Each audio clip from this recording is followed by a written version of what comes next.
This is Monocle Radio.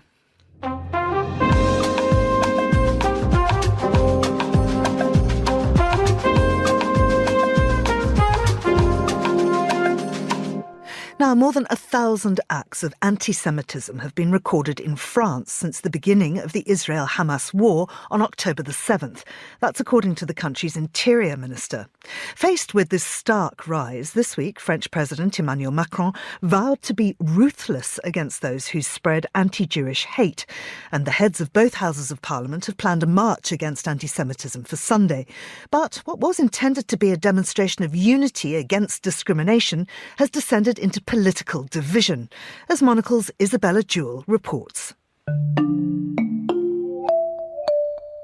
For the last month, we've seen the ideological divides of the Middle East echo across the globe, with foreign policy becoming a distinctly national and local issue. Countries, cities and even neighbourhoods have divided over a decades-long dispute hundreds of kilometres away, with emotions running high over the murder of 1,400 Israelis by Hamas on October 7th, and the subsequent bombing of Gaza by Israel, which the Gazan Health Ministry says has killed more than 10,000 people.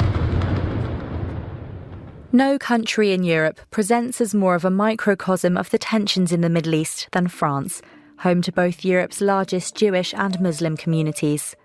Since October the 7th, the country has seen more than 3 times the number of anti-Semitic acts recorded in the whole of 2022. France's Interior Minister Gérald Darmanin said the numbers had exploded. Le nombre d'actes antisémites a explosé en effet, plus de 1000 actes antisémites en 3 semaines. Exactement, 1040 exactement. Authorities are investigating crimes ranging from hateful graffiti to a knife attack on a young Jewish woman in the city of Lyon. A march in Paris against anti-Semitism has been planned for Sunday by the heads of both French houses of parliament. But even this demonstration of solidarity with the Jewish community has caused political rumblings.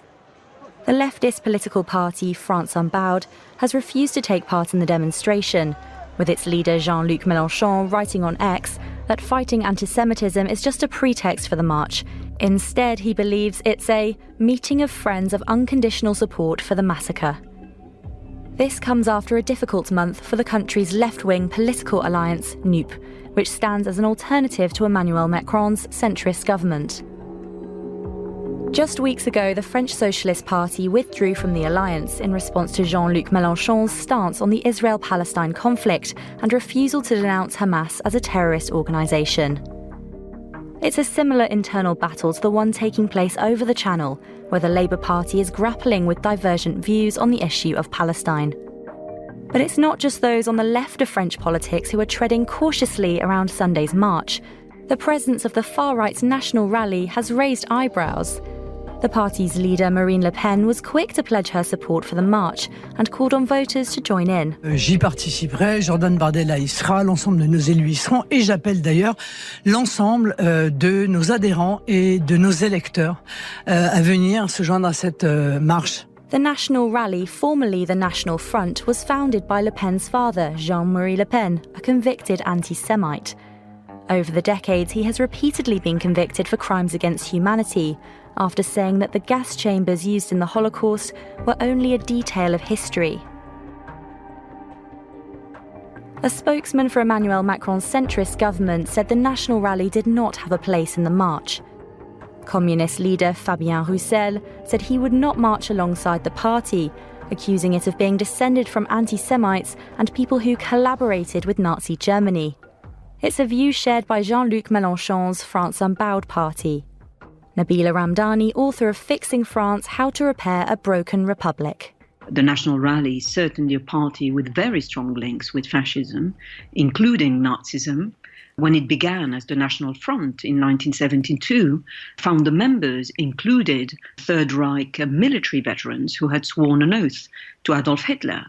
They were in the Waffen SS Charlemagne Division, and others had been in the Milice, which was the French paramilitary unit that collaborated with the Nazis.